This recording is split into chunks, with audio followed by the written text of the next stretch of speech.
I have an internalized sort of honor code that I stick to, because I believe that's how I should act with people, and that's how I should act in kind of a respectful manner. And I think that there's, people are so fast to try and, they're so focused on trying to get that sale that they sometimes forget to be themselves in it. They try and be someone else just to push someone over the line, and that never works out in the long run.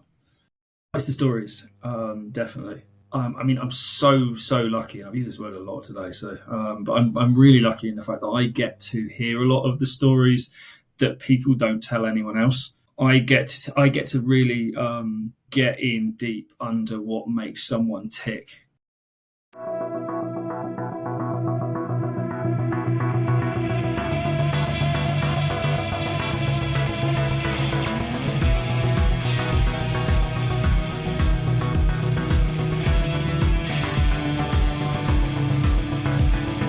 Welcome to the Leading with Integrity podcast. Leadership talk for the modern manager. With your host, David Hatch. Dan, welcome to Leading with Integrity. Finally, it's been years in the making, this episode, I think. Has it? That's news to me, actually. Well, I mean, we've known each other for a few years. You've done some brilliant work. Actually, I'm going to get that out as well as the welcome as thank you. Like, Leading with Integrity would not look as great as it does without you. So, yeah, big shout out there. Good fun to work on. So. Good. Well, yeah. So, welcome. And let's kick off with a bit about you. Tell us about your career so far, your story so far, and why you do what you do.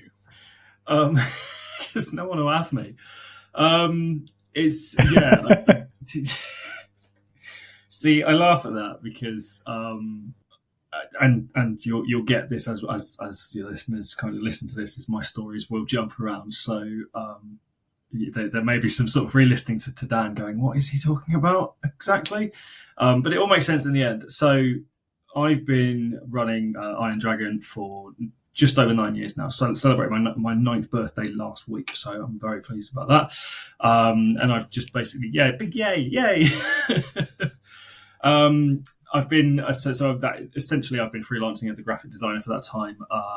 And since kind of 2020, when COVID hit, I've been working more in the sort of, brand identity sphere, looking at strategy, looking at how we show up as our brands, looking at how we can create brands that are more courageous and more interesting and unique for people. So reflecting those people so that they're not busy fighting themselves when they're trying to get out there and market, when they've got a whole world of competitors to deal with. It's all about being more you, being more unique, and creating your individual story with that purpose, basically.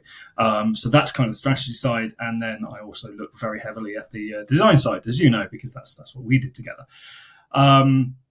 So I started that 9 years ago, essentially because I was really struggling to get a foot into any industry I wanted to get into for some reason. Just could not do it. Now, I suspect it's because of a significant problem with authority and playing by the rules. Probably didn't help me particularly much, but I was consistently getting interviews and doing well in interviews, but consistently coming second place. Solid silver medalist sounds good until you're trying to get a job, in which case not particularly great. That's what pushed me into going self-employed. But the story as to why I got into sort of design and this kind of thing goes even further back, and that's really down to kind of my A-level and degree choices, which were all based around design. My degree is in computer game design. It's a Bachelor of Science degree. So not only was it about sort of the artwork and things of that sort of nature, but it was also about the psychology and the science behind why we play video games, why we take certain sort of risks, why we do certain things in certain situations, which is incidentally very similar to brand psychology. So that's where I kind of rolled all of that in, basically. So my employment history is eclectic, to give it a word, or utterly random and nonsensical, to give it a more appropriate sort of phrasing, really. So I've done everything from I was a teacher's assistant for a while. I worked in really intense retention-based sales. I worked as a contact lens technician. I was an actor in an escape room. I was a barista. I've done basically everything. So my employment history is weird.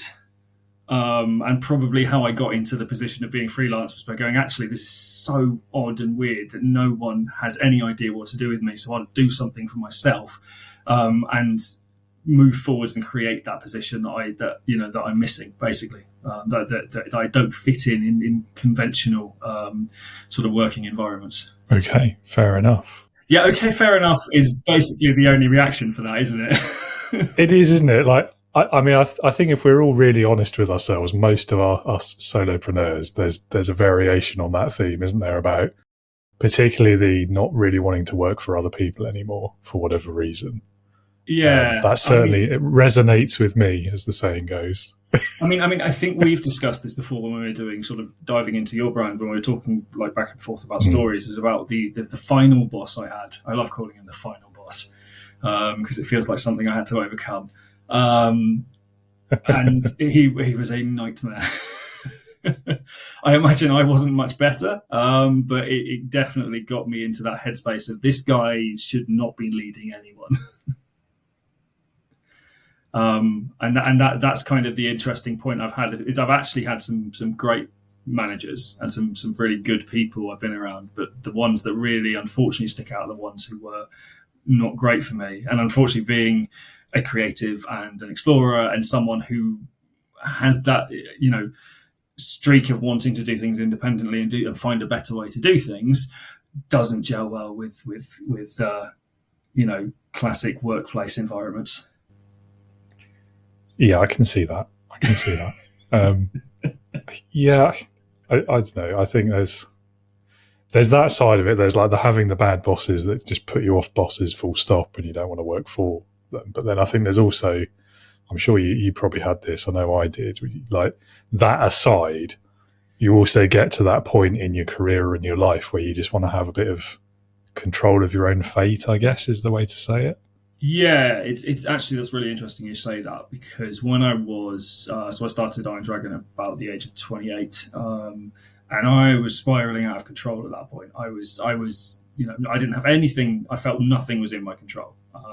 That led to a whole host of that was kind of mid-20s, 25 to sort of 28. I had that kind of the classic kind of creatives breakdown where I had severe anxiety and depression and all this kind of thing, basically. And my initial feeling for that was actually that I didn't have any control over anything, that I was like, I was player two in my life almost. I'll bring in all the gaming analogies in this, so you'll get that. But it was, it felt very much like I wasn't in control of anything.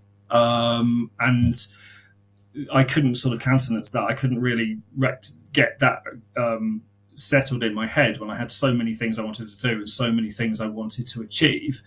And I just couldn't get even sort of out of the starting block with it.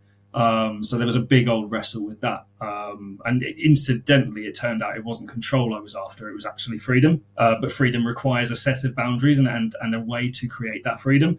And it was only becoming a freelancer that I went, oh, actually, this is the system I needed. But I need to have the discipline to be able to do it. Because otherwise I'll just, freelance off into the sunset and just sit and play video games all day. Well, wouldn't we all?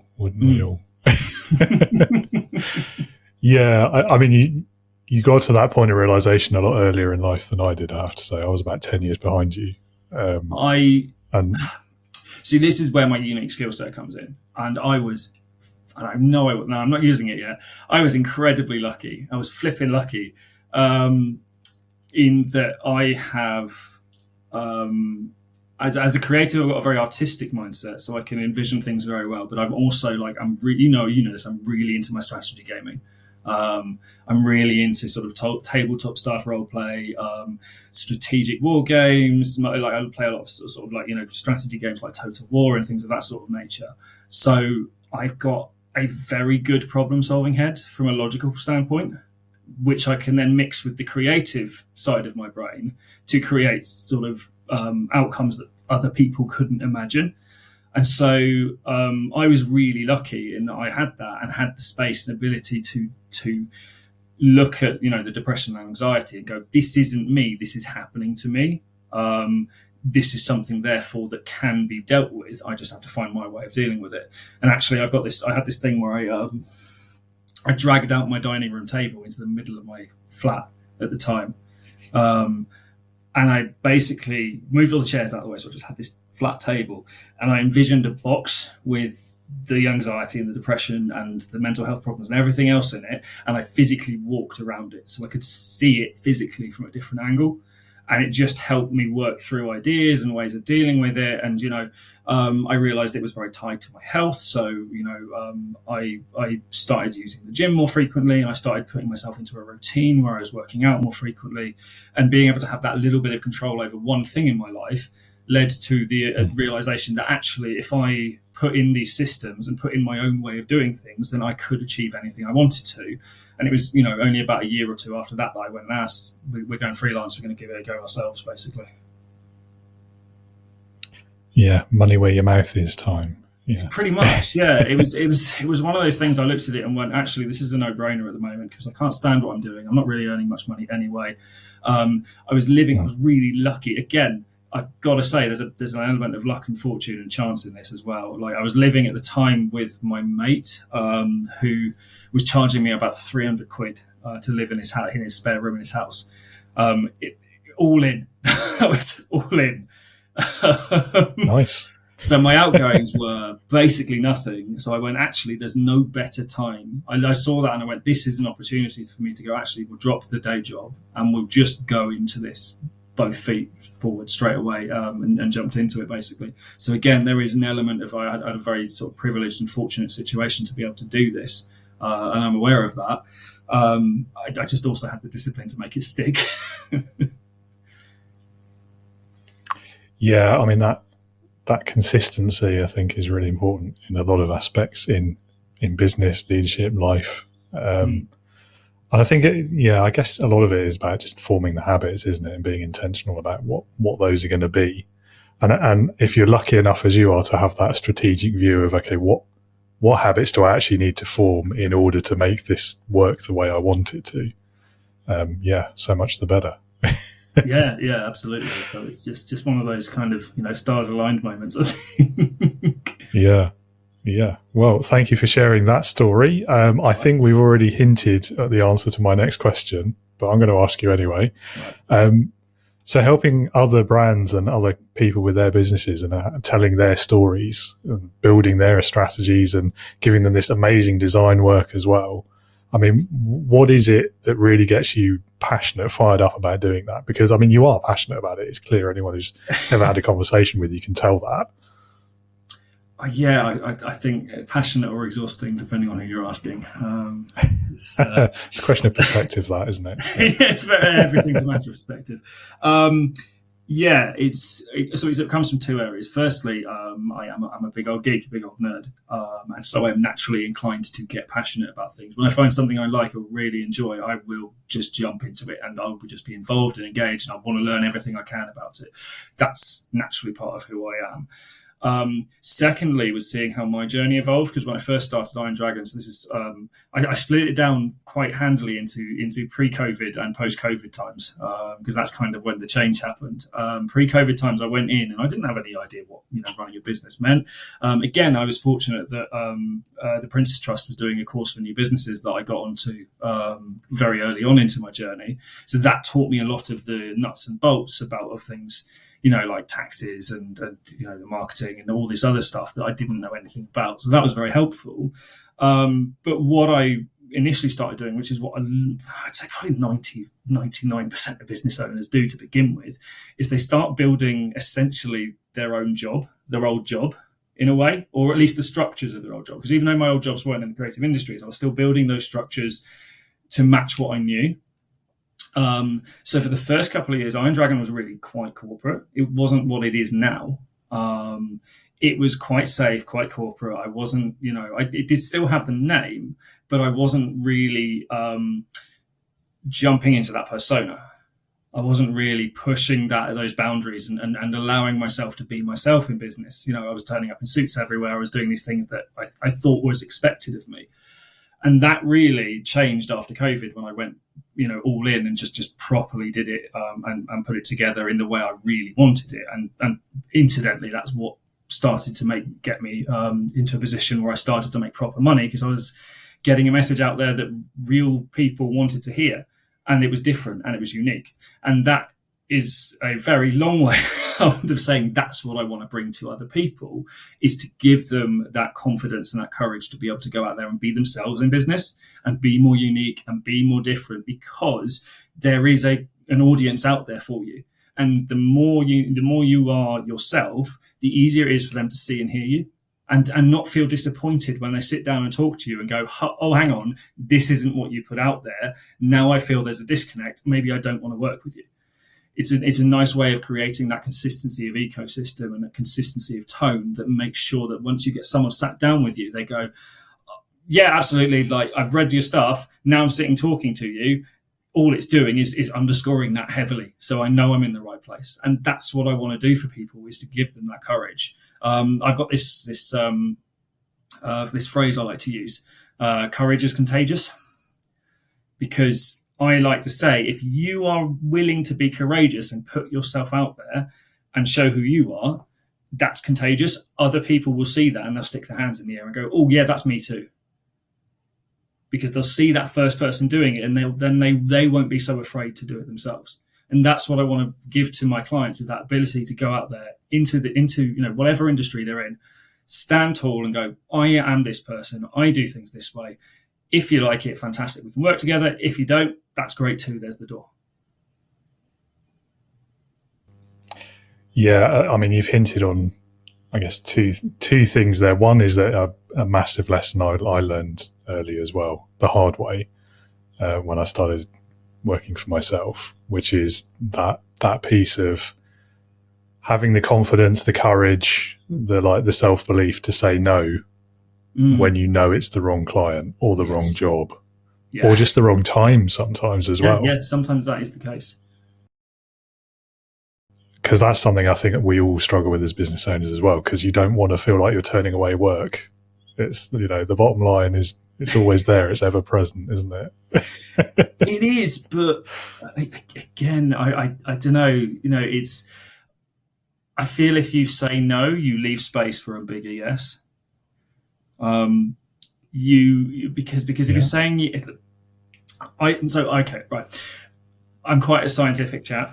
We've been through this before. BSc. I'm not very woo, but also I've still got this sort of thing where, scientifically speaking, if I'm putting something out there, then that is going to be reflected back at me. Every action has an equal and opposite reaction, right? It's science. So therefore, if I'm putting out something, if I'm getting clients who are shit for me, right? There's the first swear. If I'm if I'm getting clients that we made it nearly 20 minutes though. You're doing well. I did all right this time. I've stopped myself from effing once already, so that's quite impressive for me. Only because I said I'd only use one of them. I want it to be good. Yeah, so if I'm out there getting in clients who are no good for me, with all the will in the world, I'm not going to do a great job for them, as good a job as I would do for people who are better suited to me, because we'll have different, opinions, different sort of, there's a lot of reasons why it might not work out. And that's going to have either one or two things. Either they'll go away, happy enough, which is, fine, good. And then bring in more people like them, which is, again, not where you want to be. So you're just attracting like for like, or you'll just do a bad job. You'll get a bad review, and it will just, it will push the business down because you're not doing what you're out there to do. Whereas by waiting and saying no to certain people, and it's always a no but or a no and that I give. I don't like to just be no and leave it at that. I like to send them somewhere, because that means the last impression they have of my brand is a good impression. I have helped them in some way, even if I've not taken money from them. I've helped them.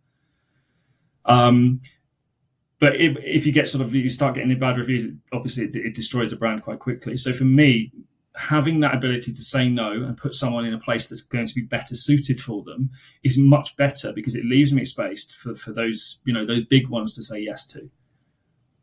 I don't know if there's any science whatsoever behind it, but that's how it feels to me. Is that's how I've worked my business, and it's always meant that when those bigger opportunities have come along that are really suited for me, I've always been in the position to say yes to them.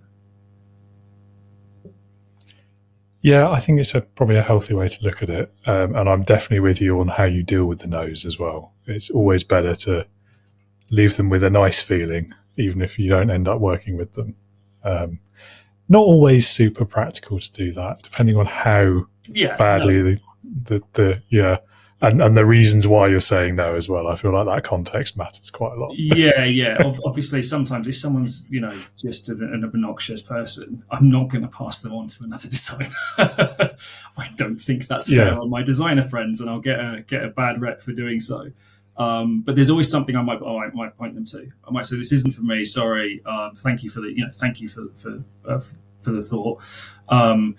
Try these things," and maybe I'll send them to Canva, or maybe I'll send them to something else. Because quite often, the people wanting the help that I can't provide, it's down to the fact that they don't really care about their brand, and they just want something quick and cheap. And I'm not quick and cheap. Fair enough. Again, yeah. No, but I think that there's the really important point in there as well about knowing your value. I think, I mean, there's a lot of parallels here to leadership as well. Knowing when to say no in the right way with the right amount of kindness, knowing your value in a situation as well, particularly for newer leaders and solopreneurs even. And then another parallel to what you were talking about a bit earlier as well. I mean, authenticity is such a huge thing. Being yourself. I prefer being yourself to authenticity. I feel that's getting a bit buzzwordy now. Yeah, no. I've got. I mean, you know, based on what we did, how I feel about certain buzzwords when we look at values, especially authenticity is a big one. Yeah. It's just thrown around all the time. But yeah, that ability to be yourself, I think, is really important because it's the most polite thing you can do to another person is be yourself. I think if you are talking to someone and you're not being yourself, you're cheating them in a way. You don't respect them, and so I think there's a certain level of respect there. So you'll always get me, even if I'm taking great pains to dial back the swearing. Well, I appreciate that. Yeah, I'm all right. Yeah, I know how audiences work, and I know how I'll get out of this and I'll just sit there and swear for 18 minutes for no reason whatsoever. I'll just be sat there just saying every swear word I know for no reason. That's just to get it all out. You do you. Yeah. Yeah, no, I love that point about respect though. And I think it's, to me, it's about like just honesty as well and truthfulness. And I think that is really important, especially in this day and age, without going into politics, but certainly wider society. We said very early, like before the recording, do not get me started because I can make any topic contentious. But you are absolutely right. And it's funny you use the word honesty because one of my brand values is honor. I have an internalized sort of honor code that I stick to because I believe that's how I should act with people and that's how I should act in kind of a respectful manner. And I think that there's, people are so fast to try and, they're so focused on trying to get that sale that they sometimes forget to be themselves in it. They try and be someone else just to push someone over the line, and that never works out in the long run. Yeah, I think it's people pick up on it, don't they, too easily, or much more easily than we think when we're doing it, I suspect. And again, there's a thing there for leaders as well too, isn't there? Because if you're lying to people, they know. Yeah. And it's more difficult as well. The longer that lie. Yeah, and you have to remember what the lie was. Yeah, exactly. And unless you've got, a book of them, in which case you might be a psychopath, but it's, potentially. Yeah. Yeah, but yeah, definitely. Anyway, told you we tangent. So, yeah, no, I love a good tangent as well. But let's try and get it a little bit back on the rails now, if we may. So, what is the best thing about what you do then, in your opinion? Oh, it's the stories, definitely. I mean, I'm so lucky, and I've used this word a lot today. So, but I'm really lucky in the fact that I get to hear a lot of the stories that people don't tell anyone else. I get to really get in deep under what makes someone tick. And for someone who as I said, my video game studies were in the human psychology aspect of it, how we build communities online, how we interact with these worlds, how we interact with other players, how we interact with ourselves. It's a really interesting kind of subset of human psychology. And so for me, that really feeds that kind of that kind of need, is when I sit down with someone and we're looking at their brand, especially when it's sort of a solopreneur or someone owning a very small business. It's really excellent being able to get into, sit down with them over, a coffee or a drink of their choice and get inside and really understand what makes them interested and what makes them different and what makes them unique. And then being able to pick out those story beats and weave them into a narrative and weave them into something that they can use, and seeing them light up and seeing those realizations that, oh, actually, I have got an interesting story. I am interesting. That to me is where it's all at. I really love when that happens. I really want to ask, what's the best story you've heard? But I don't want to put you on the spot because you probably can't tell us. I can't do that. But what I can say, because I've had this, I've had the say so from the guy that he said I can use this story, so that's fine. I had a guy who went through the brand adventure workshop like you did, David, just to begin with, and we hit on kind of a vein of fairly deep trauma when we did it. And now, obviously, I'm not a psychologist, I'm not a psychiatrist, I'm not a therapist, I'm not trained in any of those things. So when we found that, I was like, right, we have to be careful around this because obviously it's very important. But I, carefully looked around it for those really interesting nuggets we could use in the story, and then we moved away from there.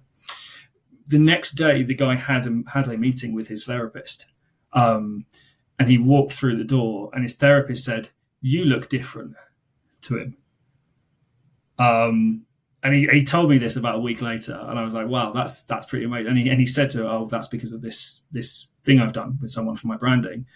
And that to me was like the most amazing thing to hear from someone. That's the most amazing sort of recommendation I've ever heard, is just someone going like, their therapist said they walked differently, essentially.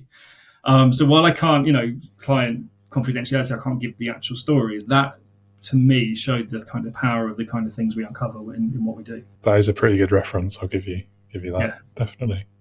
Yeah, no, I'm very happy with that one. Yeah. So, I mean, therapy qualification in your future, do you think? Or? Yeah.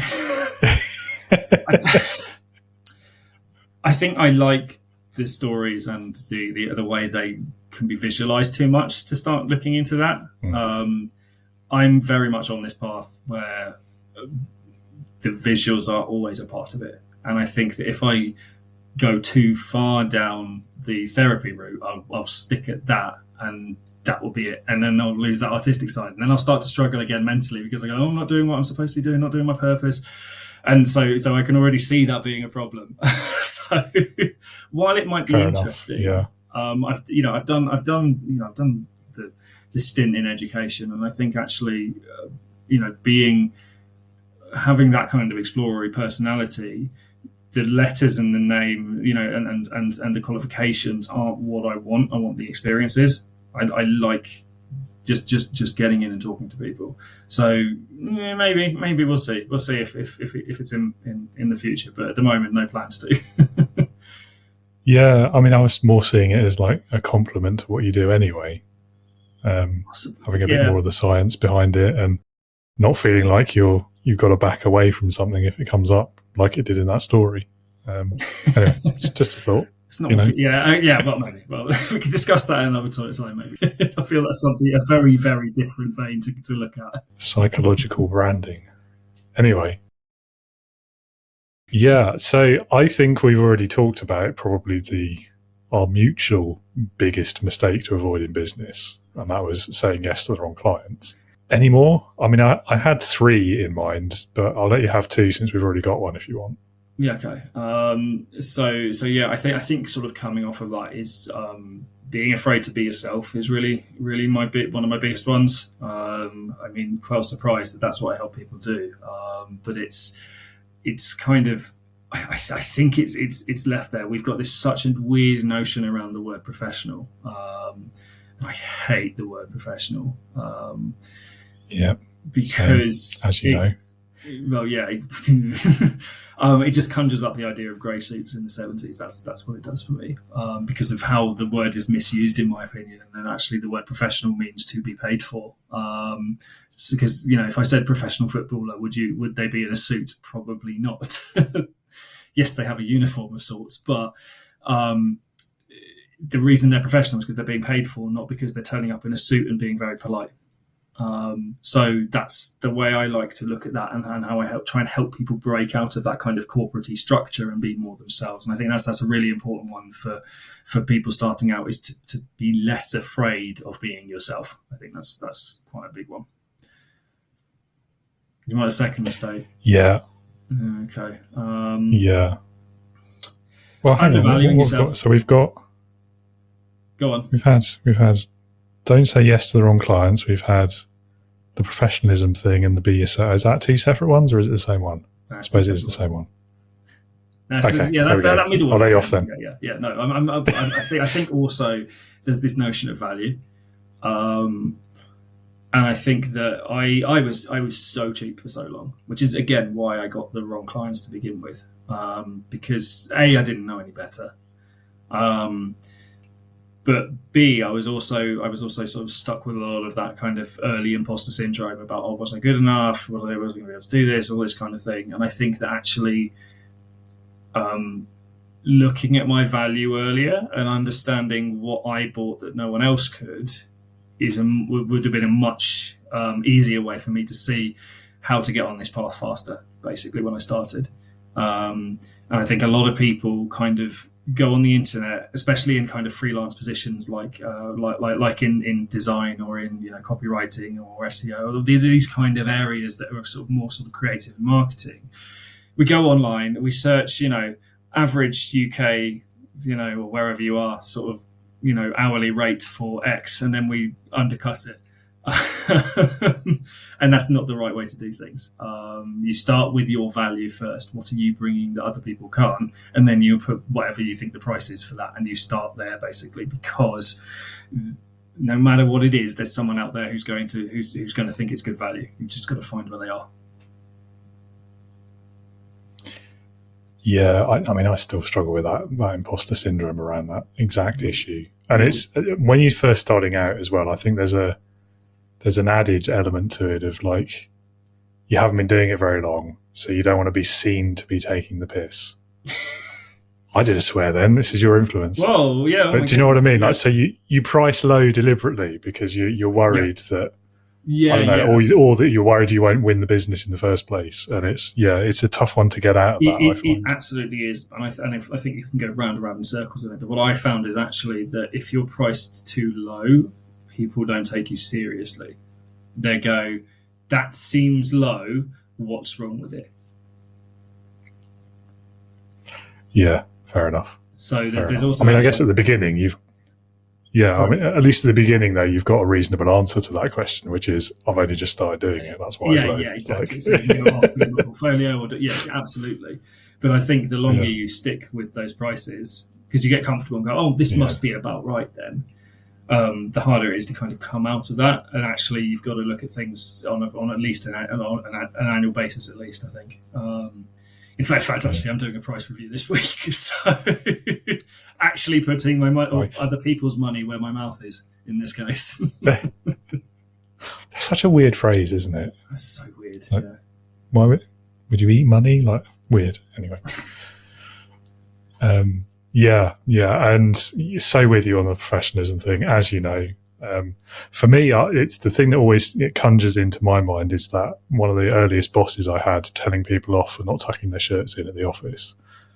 And even then I was like, mate, do you think we're at school? Like, what is going on here? Seriously, these are adults. I've got quite broad shoulders from doing the gym for so long, right? And I've got a very thin waist. I got sort of asked if I was a swimmer when I was being put for fit for a suit once, which is actually kind of a brag when you think about it. But I had a problem when I was working in a chain, working in an optical chain that I won't mention here, because they have uniforms with shirts, right? And their shirts, if I don't know if you've ever worked at a place that has uniforms, they don't have like, you know, nice fits or anything like that. That's like these boxy straight things, and it made me feel bad. It made me feel like I wasn't, you know, wearing these shirts made me feel awful, because I was like, I just bunched loads of it in and stuff, and it never looked right, and it made me feel uncomfortable. It made me feel less confident in doing my job. So I would wear a plain white shirt that was cut and fit for me, that fit properly, and it made the uniform, the whole thing, look better. But my boss used to go ballistic at me for it, and it wasn't like you could see anything, because I always used to wear a blazer over it and a tie and all that kind of stuff, so you couldn't actually see that it wasn't one of the shirts. But he knew, because he'd seen me with my blazer off at one point over lunch, and he just used to rip into me every time he thought I wasn't wearing their designated shirts. It's like maddening. Yeah, it's funny the things that sort of boss fixates on for like no reason usually. Yeah, and at that stage, and that's when I went, this isn't anything to do with creating a professional, to use that word, in creating a workplace. This isn't anything to do with creating a workplace that runs and operates smoothly. This is a power trip at this stage. You have power over me, therefore I have to do absolutely everything you say, even if it's logically inconsistent. Yeah. And it would just get me. I don't know, did I ever tell you the Christmas jumper episode? Possibly, but tell it again, because it'd be great to have it on record. Very, very, very briefly, basically, we had a Christmas jumper day, which meant we could wear our own clothes with a Christmas jumper.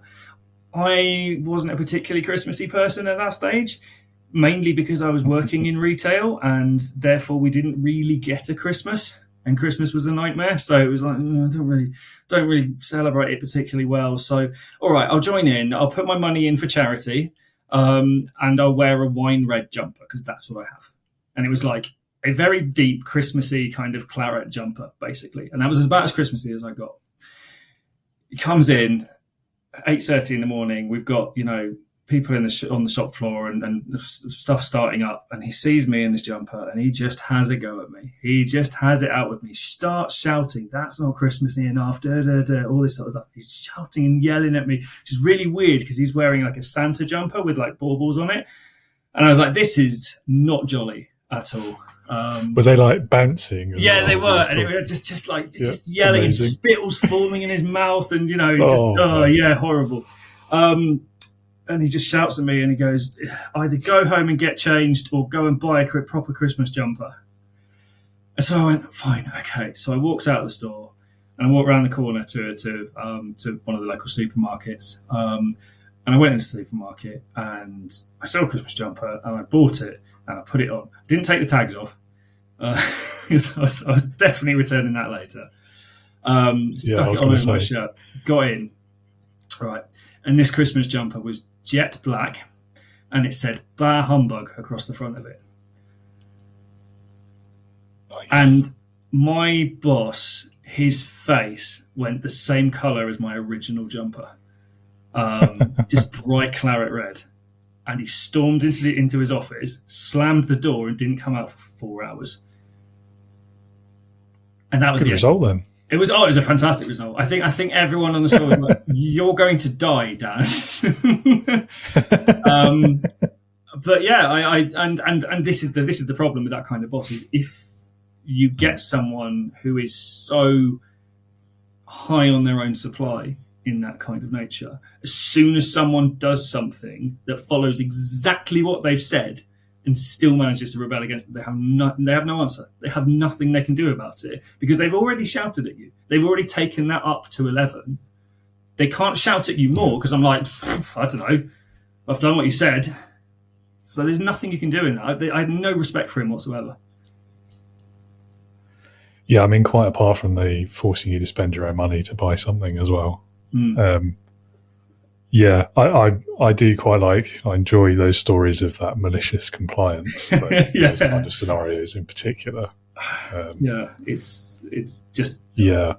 I mean, it was incredibly fortunate they were selling that particular jumper on that day again, but I saw it and went, well, this is either going to end in glory or abject failure, and I'm all in at this point. Yeah. But that all, I mean, it's the same. Sorry, go on.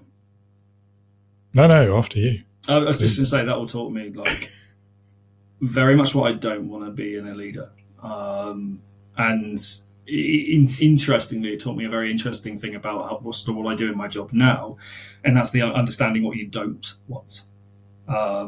It's especially in branding. If you know who you don't want to be your clients, it's easier to understand who you do want to be your clients. Mm-hmm. Yeah, absolutely.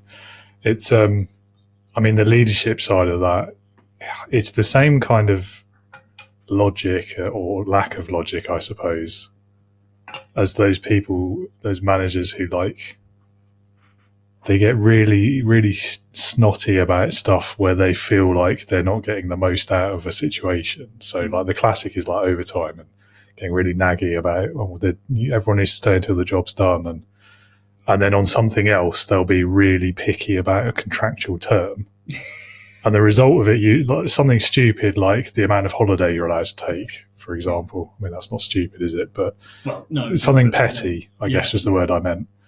And they think that what they're doing there is like they're burning the candle at both ends, and they're getting the best out of everyone, and they're being really good managers and leaders and stuff. But inevitably, when you do things like that, what happens is malicious compliance again. Yeah. People will be like, right, okay, that's fine. Like I was happy to work with the team and work extra hours outside of what I'm contracted to do before, but now that you've done this about my time off, exactly, fine. Clearly, the word and letter of the contract is important to you. Therefore, I will stick to that now. And you've suddenly lost that discretionary overtime that they were willing to do without being paid before, because you fixated on something totally irrelevant. Yeah, absolutely. Because with that, I was, there was no way I was going to go the extra mile for him. There was no way I was going to do anything outside of my contracted, obligated sort of areas, because why would I? Why would I want to help someone who would fly off the handle with the smallest provocation at nothing? It made no sense. I didn't see him as, I didn't feel like part of the team, because I felt like I was being shouted at by a particularly bad teacher. And again, having been in sort of the teaching sphere, I know how that looks from both sides, and how the best teachers don't need to do that, because they know how to create control and create that environment that works for people without being a tyrant. And I think again that kind of gaming and that and role play and all that kind of thing has put me in a squarely anti-tyrant sort of area. I'm very much, there's a tyrant, I'm going to fight the tyrant. It's kind of conditioned. Yeah, I mean, even just like the basic bit of the raised voice, like I can't think of a workplace where that is a reasonable behaviour for any reason. Especially from a leader who's in charge of others. I mean, maybe in a factory where there's so much noise, it's the only way to be heard or something. Yeah, not shouting at people. Exactly. It's like if you are yelling to get attention, not sort of like negative sense, to get someone's attention, to because there is a danger or there's something else like that. Absolutely fine, makes entirely perfect sense. If you're just shouting at someone, you've lost. Basically, I wasn't going to improve because I was being yelled at. No, I'm probably not going to stay once you do that either. Yeah. It's I don't know. Maybe it is like a throwback to people's memories of school or something, and they just think that's how you get people beneath you in inverted commas to do what you want. It's very Victorian. But even then, I mean, you're so right. The best teachers back then, they never shouted. No. Now, obviously, with kids, every now and then, you've got to raise your voice. Absolutely.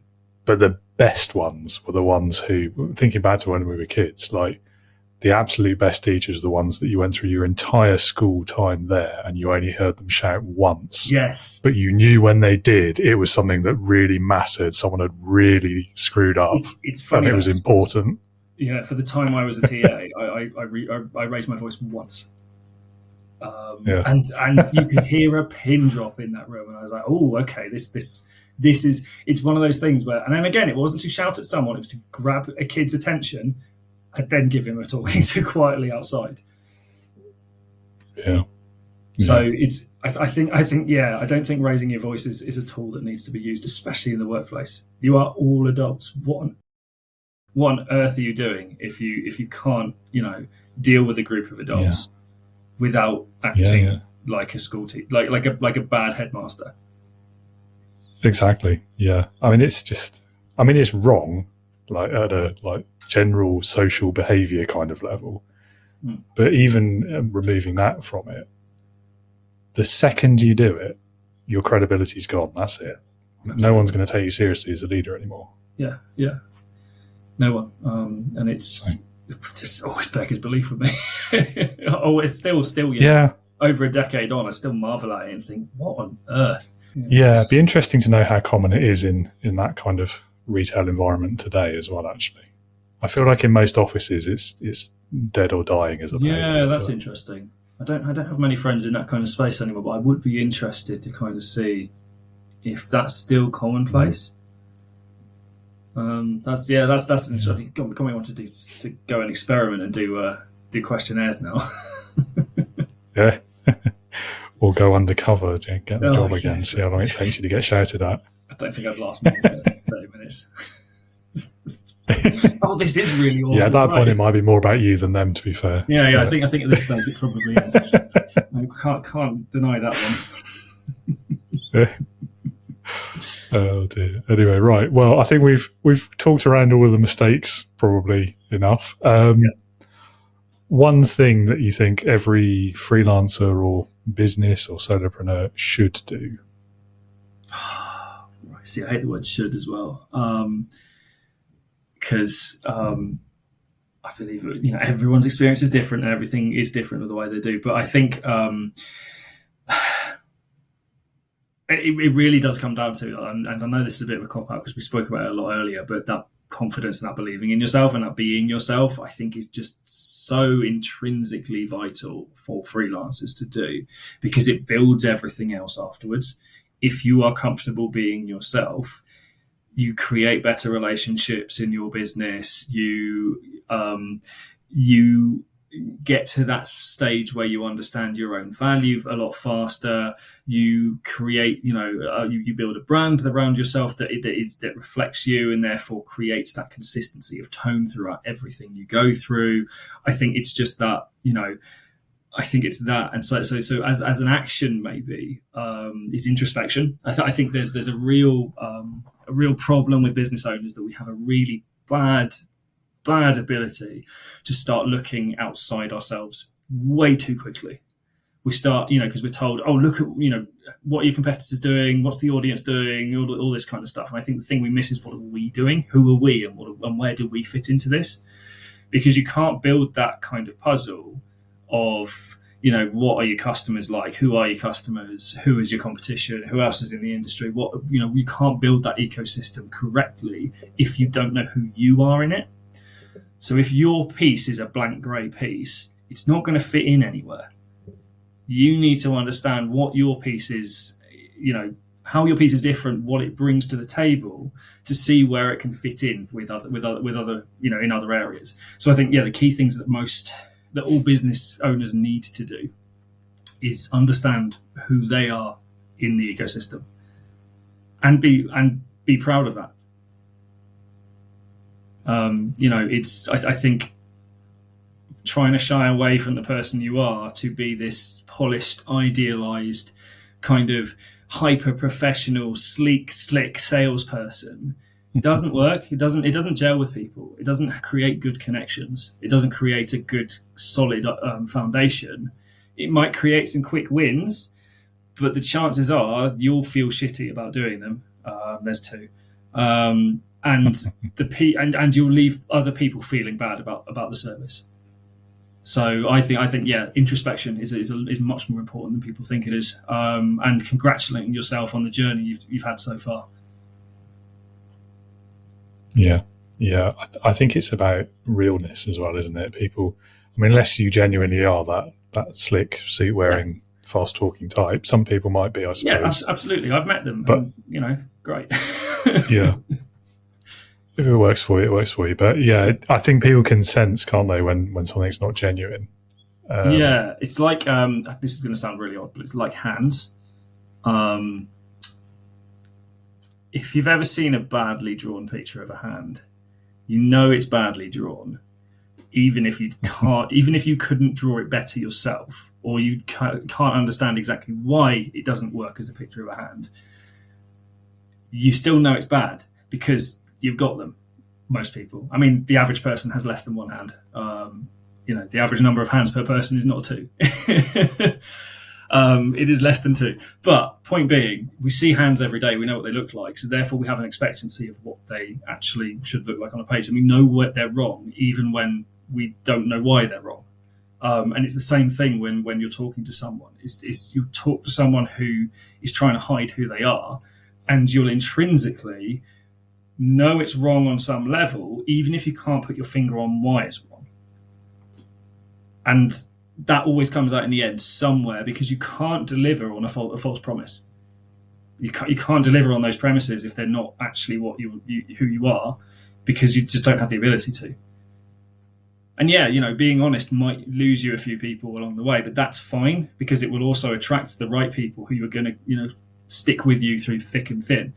I've got clients who are not under contract with me for work, who have come to me every month for 4 years, because they trust me. They like who I am. They like the work I do for them, and we just keep going until the end of anything, basically.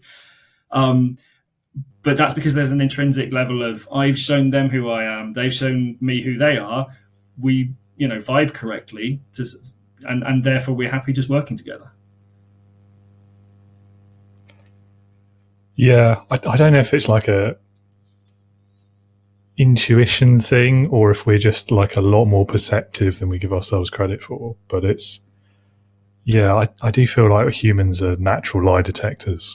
Yeah, I think it's a survival thing. I mean, this goes back to an evolutionary protocol, really, in the fact that, we have to be able to, our brains have to be able to filter these things out, because they could be dangerous. And I think it's stuck into hyperdrive, especially in the last kind of, couple of decades, because we're constantly being marketed at now, like all the time. Everything is is marketing in some way. And so we've gotten, and especially, I think especially people who are canny on sort of marketing and sales tactics, you can see those things, even if you can't name exactly the tactic or strategy being used. You can go, hang on, there's something here that makes me think I'm being sold at, or that something's not quite gelling with the right. There's something here that doesn't fit, and as soon as that happens, that little grain of doubt is enough to stop any sale, basically. And that's why, being that honest person always works in the long run, because people don't go around doubting you. Yeah, it's a frustrating time to be sold at, isn't it? I think there's so much noise. And you said there, like, you'll usually know that there's something there you're about to be sold at. For me, it's they've sent me an email or a message on LinkedIn. That's the clue, because that's all the emails and messages I ever get these days. Like, yeah, and absolutely it is, and that's again a very tricky one to get around, especially when I'm talking about, like, branding and that kind of thing. Yeah. How does that work? How does that operate? When, yeah, absolutely, you are trying to run a business, and without sales, I can't run my business. But also, you've got to look at that deeper purpose and go, what's the purpose behind those sales? Right? If I can keep the lights on for another month, I can help another person, be the person they're meant to be in business, and that's a really powerful thing. And seeing the money side of it as a tool to keep my passion going, fantastic. That really helps. And also, it's another. I love my alliteration. So another one I've been using recently is my sales process is passion, not pressure. I don't want to push people into buying because it's probably not right for them at that stage. I need them to understand. I need them to have that not the same level of passion as me, because that'd be mad. No one has that. But to have a level of passion for what I'm selling, so that they can feel my passion for it and go, I really want this. This is something I want, and I'm bought into it. And whether it's a case of waiting a little bit because of the money, it's neither here nor there. It's all a case of showing that passion, being passionate about what you do, and the right people will see that and go, well, I want to buy that. It must be a difficult thing from a branding point of view. I know I struggle with it in my own marketing and attempts at sales as well, because when you are trying to be honest and put yourself out there, and yeah, you're right, like businesses have to make sales. I don't necessarily hold it against people who are sending me all of these things, even though I've no interest in them. I've never expressed any interest, and I don't know where most of them got my email address from. But anyway, that's beside the point. I do feel that kind of pressure. I don't know if you have this as well. Probably not. Like, I don't want to be lumped in with them. I don't want people getting as annoyed with me as I get with those ones. and yeah, you can send the email, you can be honest, you can be yourself about it, you can do all of these things. And I do still think you're probably more than 50-50 chance of getting lumped in with all the other spammy ones. So it is a challenge, I think, in the internet age. Yeah, I think so. And yeah, there's certainly ways you can come to terms with that. And I think it's down to that intent. Like, I'm not intending to trick anyone. I think that's really important. And if you can be honest with yourself first and be honest in what you're doing, like I genuinely believe what I am selling is helpful to businesses. I genuinely believe that. Therefore, when I'm selling it to someone, it's because I've heard them say something, or I've seen them say something, or I've seen them write something that ticks one of those boxes that I'm looking for in my clients. Ticks the, I'm a bit confused about who I am. I'm a bit scared of standing out there. I don't know why people, aren't responding to my message. Those kind of things. When I see someone say that, I think, I can potentially help you. I want to talk to you to see if I can. And to me, I've reconciled that with myself that, yes, it is sales. It is part of sales, but I'm not using sleazy tactics of going, oh, well, actually, your thing is really, really shit, and therefore you need this thing. Don't believe in that at all. I believe in, you've said something that sounds like a problem I can solve. Can we have a conversation to see if I can help you? Yeah. I'm with you as well. It's, I guess the method is the problem, isn't it? This, very much.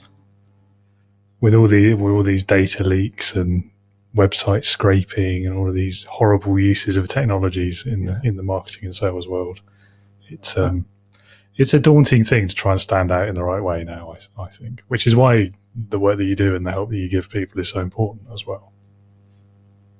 Yeah, and I think, again, this goes back to sort of that should we were talking about earlier, is that the more work you do on figuring yourself out in that kind of way, and figuring out how you are different and how you are unique, because I do believe that people are, because your uniqueness comes from a mixture of your expertise, your history, your story, your experiences. All these things make you different from the next person.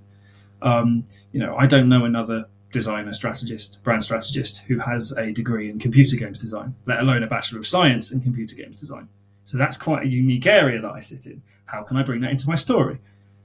That's how I look at it. And so I think that the more people sort of look and understand what they're bringing to the table that is even slightly different, the easier it is for them to go out there and start marketing that, because they stop looking at each other and trying to mimic their competition and trying to go, well, that's working for them, so it has to work for me. Otherwise, otherwise I'm not going to be able to get anything done this month. And it becomes a case that we get this really much more interesting ecosystem of human-led, thoughtful design and marketing and sales, because people are out there being themselves rather than being what they think people want to see, i.e. a corporate bland face. And that's when you start getting these really interesting interactions between people, because they feel more comfortable and free to do that. And you create a whole space which becomes this amazingly vibrant rainforest of different interactions, of different kind of, some people would be, these amazingly bright tropical birds in this space, and other people would be these carnivorous plants in this place. But there's still that difference and that interesting kind of ecosystem you build and create, which means there's something there for everyone, and it stops being greasy and horrible. Basically. Yeah. No, I love that perspective as well. Yeah, it's definitely the right way to think about it. I think we've possibly heard the story of your worst boss, or at least one of them. Okay. What about the best one? Like, what's been your best experience of being led? That's more difficult. Yeah. But that's natural. Weirdly, one of the things I do in one of my workshops is help people to understand values by getting them to talk about the worst stuff, because we naturally remember the bad stuff because it's a survival mechanism. So the best time I've been led, I think it was at Scouts, actually. We were doing the camping competition. And interestingly, actually, we had more female scouts on our team than in the rest of the competition combined. I think there were 5 of us on the team and 3 of us were females. And one of them was a female leader. And bearing in mind at this stage, we're 14 or something like that, 13, 14. That general kind of male sense of bravado starts kicking in then. And so that can be quite tricky for some people. But we had a really tight-knit team. And our leader was this sort of like 14-year-old girl who just had that quality of being able to get people to do the things they were best at. And I think it probably helped that we were a mixed male-female team, that it meant those kind of usual roles weren't even taken into account. So I love cooking. I am a brilliant chef, and I'm a particularly good barbecue chef. I do. Oh, me too. Yeah, obviously. But I mean, so like I'll make my own marinades. My wife has like an allotment, and she has like herbs growing and all this kind of stuff. So I get all this fresh produce. It's really good. I was thinking I was told I have to do a barbecue for my 10th anniversary next year for my clients. So maybe that'll happen. But basically, so last year I did like butterflied lamb with homemade jerk glaze. So using sort of like all the herbs and stuff from the garden and everything of that sort of nature. And yeah, so I love my cooking, right?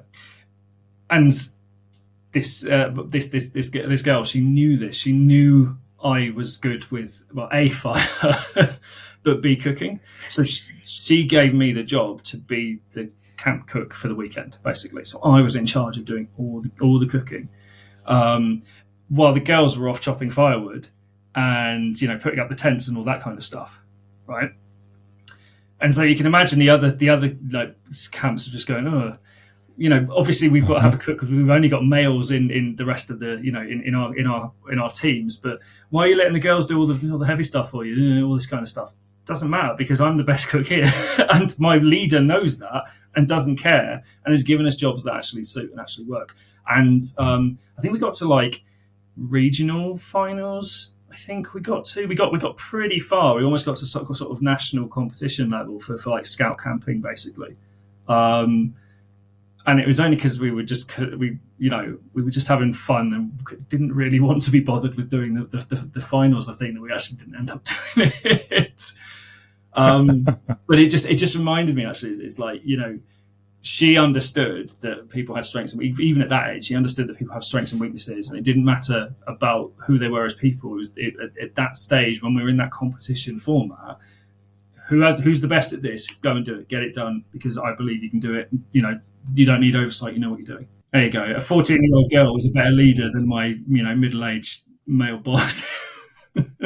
Yeah, it's funny, but I mean, actually, you triggered a memory for me as well. So I did Scouts briefly, didn't get on with it, and then found my way into the Air Cadets instead. But even to this day, like one of the best leaders I've ever encountered was, I think it was maybe like 15, 16 at the time.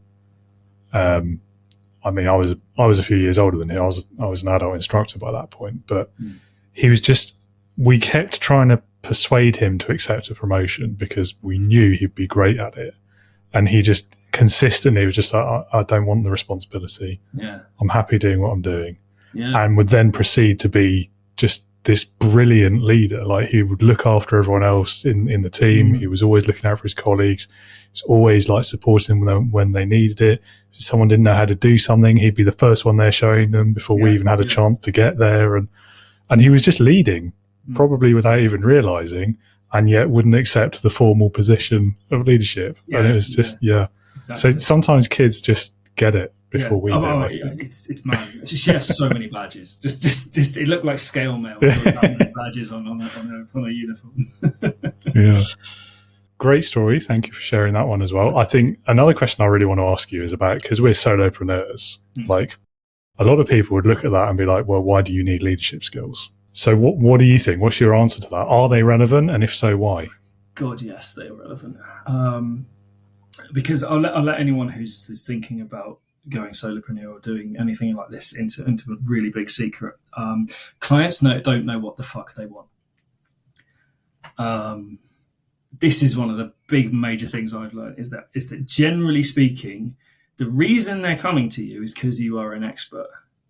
Therefore, they don't know what they want. They have an idea of the results they want. That's what they have, but they don't know what it is you want. And so it's important to be able to have leadership skills because you often need to lead your clients to the answer before you can even get started on their work. This is what the whole briefing stage is all about. If you sit and get told what you're going to do by your clients, often it's not going to have the results that they want. And that is going to leave them annoyed. And you can do a great job for them. You can do exactly what they want you to, but it won't do what they expect it to. And so they'll immediately go, well, this is obviously down to the freelancer, the solopreneur, the business owner I used because they haven't done what I wanted them to. So your job is to be able to lead them and help them come to an understanding of what's going to help their business most. I've done myself out of sales doing this because sometimes people come to me and go, I think I need a rebrand. And I look at it and go, no, actually, you need something different. Because it's more important that they succeed than it is that I get money in my pocket, as far as I'm concerned.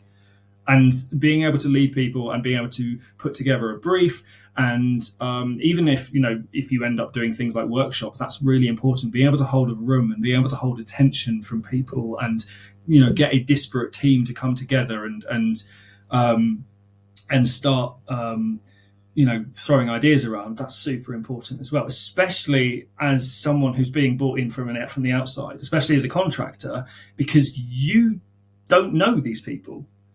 So you have to have even more leadership skills because you need to go into the room and immediately be able to lead them and get them to function as a team without knowing them. And that is difficult. And one-on-one, it's not so difficult. It's quite easy. But when you have a larger team, and quite a lot of solopreneurs find this, especially when they work with larger organizations, is you've got to be able to do that fast. And so that's why I think that, even for solopreneurs, leadership skills are really important. Also on a personal level, being able to lead yourself and give yourself, the boost you sometimes need, because it's a hard slog sometimes. It's not easy. Whenever one of my friends used to say, when are you going to get a proper job? Kick them right up the arse. I am the one with the proper job. Thank you very much. Yeah. I'm the one doing all the things here. If I stop doing things, nothing happens. If you stop doing things, everything still functions. Yeah, I find that one can be quite a generational conversation as well. It doesn't come up very often anymore. Don't you miss your real job, David? Well, not really, no. That's why I'm doing this one. Very rarely happens to me, I would say. Yeah. Anyway, that was a great answer, though. Thank you. Loved that answer. I might have it framed. I might have it framed, to be honest. I'm quite chuffed I came up with that one off the cuff there. Yeah. Oh, it's good, and it's spot on. I wouldn't change a thing about that answer. There we go. Maybe I should start selling leadership training to solopreneurs. Okay, I'm actually going to skip the if you could start your career over again question, because do you know what? I think I know the answer already. Yeah. Yeah. It's no, isn't it? It's no, yeah, it really is. Yeah. I'm very much about journeys. That's the whole point. The whole point of stories is they don't come out of nowhere. They come from experience. And therefore, if I didn't have this same experience, I would not be in the same place. So why would I start it all over again? No, I'm pretty golden, to be honest. Yeah. That's probably your most predictable answer today. Which means there's only one question left, though. It is my favourite one. It's leadership heroes. Leadership heroes. So if you could pick one person, you're only allowed one. Everyone tries to slip 2 or 3 in, but it's one. Aragorn. But it could be anyone you could think of. So alive or dead, past or present. It's you got it already? Yeah, Aragorn. Go on. Aragorn from Lord of the Rings. Oh, nice. Yeah. That is a great choice. Because he's the classic advocate as well. He's very much he lets other people do their thing and only steps in when he's really needed. He's almost also the reluctant leader as well. You know, he puts that crown on at the end only because he knows that he has to. And I think his style, it's both. I think Viggo Mortensen does a fantastic job as him in the movies. He's amazing, and he's got such a presence in both the books and the films of being able to, stand up with these more kind of bigger, bolder characters almost. So you've got your Legolas, who is an ancient elf who is faster and better than humans just by on stint of being an elf. You've got Gimli the dwarf, who is gruff and tough and always ready to go, and you've got Boromir, who is a steward who is born into nobility and is naturally expected to be a leader. You've got Gandalf, this ancient star being essentially, with magic, and yet he is the most prevalent leader in the entire thing. He's always the one helping the hobbits get back up, get to your feet, young sir. All this kind of thing. He's always the one who is first into the breach and last out of it as well. It's a true leader from the front, but without taking sort of center stage from anyone else. And I think he's got a fantastic leadership style. I know, I agree. And one of my favourite moments of him actually displaying leadership is that bit in The Two Towers with the kid who's been given the helmet and he's struggling to lift the sword. And he takes this moment to help this child who's clearly just scared out of their mind. They've got no choice but to be there and to try and defend their city. And this, from his perspective, from the kid's perspective, this mythical hero takes time out of his journey to come and spend time with you and put you at ease. Give you a bit more confidence as well. This is a good sword, Yeah, this is a fine blade. Yeah, that swing, and absolutely. And just going, these people are scared. Can I give them confidence? Can I give them hope? And I think that's the real mark of a leader. Absolutely. Great choice. I don't think anyone's picked him before either, so bonus points. Yes. That's not bad, because what's this? I mean, maybe they have. This will be 170 probably nearly by the time it comes out. I'm going to have to look at the list now. You're testing me. 172 most likely. There you go. I've got a list. That's good. So it might be my memory failing me with that many episodes that maybe somebody did. I wouldn't blame you. Have the bonus points anyway. Yeah. It's fine. Yeah. No, I think it's rare to get a fictional character for this question as well, so I always love those answers. Is it? That's interesting. Yeah. I think the most common ones are Jesus, Abraham Lincoln, somebody's parents. Yeah. That's quite a common one, understandably. And then I think probably the highest rating or most common fictional character is Captain Picard. Yeah, I thought it might from be. Next Gen. Yeah. Yeah, he's all right, I suppose. It wouldn't be my choice of Star Trek captain. I didn't want to go in for anyone with a rank. That's fair. Yeah, I can see that. I get that. It also obviously appeals to me on the laugh front as well, because that's how I do my leadership when I'm laughing, is in that style. Yeah, fair. Yeah. No, it adds up. I'll give you that. Yeah. Awesome. Well, Dan, thank you so much for being with us. I've loved this conversation, as I do every time we speak. So the last small question I'll ask you is, if anyone in the audience wants to know more about you, perhaps they're looking for help with their branding, where can they go to learn more? So you can find me at irondragondesign.com. That's the easiest way to kind of find me. I'm also all over LinkedIn. I'm known as the design mercenary. No, I'm not. No, that used to be the old one. I'm known as the branding mercenary now. Let's get that right for starters. So if you search Daniel J. Moore branding mercenary, you'll find me very quickly on LinkedIn. I'm quite prolific on there. I'm on it quite a lot. So that's probably the best place to get in touch with me. Lovely. Okay, well, I'll put links to both of those down in the description anyway. So I might also say as well, there's the archetype quiz might be a good place to start as well. Oh, yeah. Yeah, that's a good one. Yeah, I recommend that.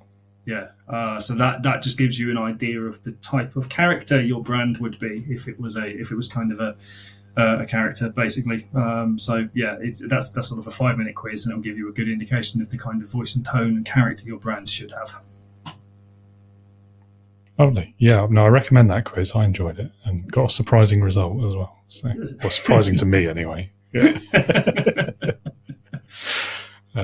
Lovely. Well, yeah, thanks again for being here, and have a great rest of your day. My pleasure. Thank you very much for having me.